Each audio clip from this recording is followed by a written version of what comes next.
Toyota Race versus Kia Stonic. Hello mga paps, I'm Kuya Shane at yun, katatapos lang nung test drive ko dito sa dalawang kotse na crossover na pwede nating sabihin medyo dikit yung presyo and ito yung Toyota Race, it's a 1.2 3-cylinder engine na CVT transmission, and yung Kia Stonic naman is the 1.4 na traditional na automatic So yun, i-compare ko lang silang dalawa Well, Toyota Race in terms of looks, yung looks niya medyo manly. Yun, manly siya at aggressive yung looks niya. Ito namang Kia Stonic medyo European yung style niya So medyo curvy siya ng konti.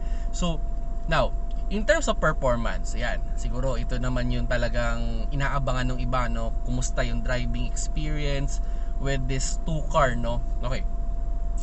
Toyota Race, goods yung transmission niya, aggressive, pero yung engine niya mabibrate. Can you imagine, 5,000 kilometers pa lang yung tinakbo nung tinest drive ko na Toyota Race, pero meron na kagad vibration dun sa loob ng sasakyan Now, dito naman sa Kia Stonic, goods yung performance niya, pero medyo smooth yung kanyang acceleration. Well, maybe they created for city driving nga talaga. Kumbaga, you have full control dun sa kotse kasi dito sa Toyota Race masyado siyang aggressive. Kumbaga, pag yung mga medyo kung gusto mong patakbuhin siya ng inch by inch, medyo mahirap kay Toyota Race, unlike kay Kia Stonic na control mo talaga in terms of view ng driver sa harap. Mas gusto ko yung sa Kia Stonic kasi talagang mas kita mo yung harap, mas wide siya compare kay Toyota Race. Okay din naman, pero mas feel ko talaga, mas gusto ko yung Kia Stonic kasi parang mas feel ko yung safety niya kumbaga mas kita ko yung view ng harap ng sasakyan, unlike kay Toyota Race na goods din naman pero hindi ganun ka Now, in terms of comfort ng seat mas okay ako sa Kia Stonic dahil kumbaga naka-bucket seat siya so mas para kang niyayakap nung seat compare kay Toyota Race na okay din naman yung seat niya, comfortable naman, pero mas comfortable yung sa Race Then yun sa compartment naman mas maliit yung sa Toyota Race compare kay Kia Stonic. Now, bottom line. Okay, dito sa dalawang kotse na to kung magpapaka-practical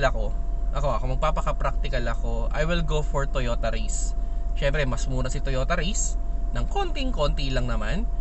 It have a 3-cylinder engine na 1.2 lang yung makina at CVT transmission. So, hindi ko man na test drive in actual kung ilan yung fuel consumption niya, pero I would say na matipid si Toyota Race. Okay? Matipid siya talaga kasi CVT transmission, 3-cylinder, 1.2 lang yung engine. So, yun yung pinaka main advantage niya. Now, Kia Stonic naman, isa sa mga nagustuhan ko dito yung pwedeng i-hold mo siya ng matagal na panahon dahil parang hindi siya maluluma agad. Then yung engine niya 1.4, which is yes, hindi gano'n. Kung sabihin natin, kung tinest drive nyo nga to, actually yung pinaka-advice ko, test drive nyo, kalmado lang siya, pero andun yung speed niya pero ang bagal niya lang talagang humarurot. Parang gano'n, wala siyang aggressiveness, smooth. Well, maybe they created or they tune it for city driving, kaya talagang ganun yung sistema nung way ng pag-ship ng mga transmission niya, o ganun yung aggression ng engine niya dahil nga maybe they created talaga for city driving, unlike naman kay Race na medyo rugged yung pagkaka-tune siguro sa kanya o pagkaka-create sa kanya, kaya medyo aggressive pero sabihin na natin kalmado si Stonic pero may ibibilis. Okay? Pero si Race naman, mabilis siya on a spot, pero pag yung medyo tinodo mo na, doon na siya medyo mahuhuli.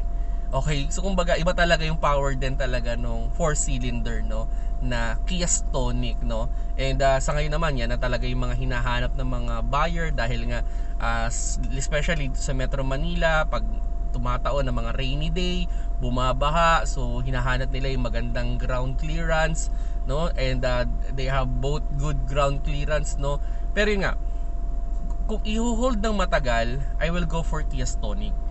Pero kung magpapaka-practical ako, I will go for Toyota Race. Okay, sige. In terms of parts, there's no doubt, no? Toyota is Toyota. Madaling hanapin ang pyesa niyan. And talagang proven, hindi ko lang sure to kung tama yung nakita ko pero yung transmission ng Race tsaka ng Vios parang parehas lang. Hindi ko alam kung totoo pero upon checking, magkamukha eh. Okay, so lumiit lang talaga doon sa makina. Parang Vios din yung makina pero tinanggalan ng isang cylinder o isang piston. Parang ganun lang yung idea. So, maybe it's already proven na reliable. Well, dito naman sa Stonic naman, yung Soluto at yung Stonic, iisa lang yung makina. So, maybe mas sige. I have a Hyundai before and sister company niya naman yan. Hindi ko alam kung ano yung connection nila pero halos iisa lang yung manufacturing niyan, yung Kia tsaka Hyundai. Maybe it will take longer bago nagkakaroon talaga ng mga parts sila, no? So sabihin na natin kung si Toyota Race mga 3 years halos available na sa labas ang pyesa niyan. Pero itong Kia or Hyundai sabihin natin mga 5 years bago talaga nagiging widely available. So yun, in terms of reliability, both reliable, yes. Pero sa akin may personal opinion, mas gusto kong i-hold, okay? I-hold ng matagal si Kia Stonic dahil sa looks niya, yung engine niya na 1.4 na hindi ko alam kung chinun lang talaga nila ng hindi ganun kalakas pero I think may ilalakas yung makina nito eh. Okay, and yung transmission niya, yung nasubukan ko is 6-speed automatic, so bato yung transmission niyan. So hindi siya CVT, so it's good to hold, no? Pero yun nga, practical side, Race is best option, no? Best option siya. Kasi yun nga, maliit yung makina niya, CVT pa yung transmission, so tipid na tipid to in terms of fuel consumption, So yun, mga paps, no? Ano sa tingin niyo sa mga nakapag-test drive ng Kia Stonic at ng Toyota Race? Ano yung verdict ninyo doon sa dalawa, no? Ano ba yung mas okay na bilhin, no? Pero para sa mga new car owner, ito, magandang option tong dalawang sasakyan na to. Kumbaga, mataas yung ground clearance, malaki yung mga gulong niya, maganda yung seating niya, goods na goods naman, panglimahan na siya, kasyang-kasya naman. At maganda naman yung mga okay naman, decent naman yung size ng compartment niya, maybe kasya yung isang malaking luggage, no? So, nasa inyo kung ano. So, mas ako, I highly recommend i-test drive ninyo both yung sasakyan at i-feel ninyo kung ano yung sa tingin ninyong magugustuhan ninyo. Kasi yun, sa Race lang mako-complain ko lang sa kanya is mabibrate talaga yung makina, which is goods din kasi accepted kasi 3-cylinder siya. Now, ang mako-complain ko lang naman kay Kia Stonic, sobrang kalmado ng driving niya. Siguro kung i-compare ko siya, parang pwede ko siyang i-relate kay Honda Brio.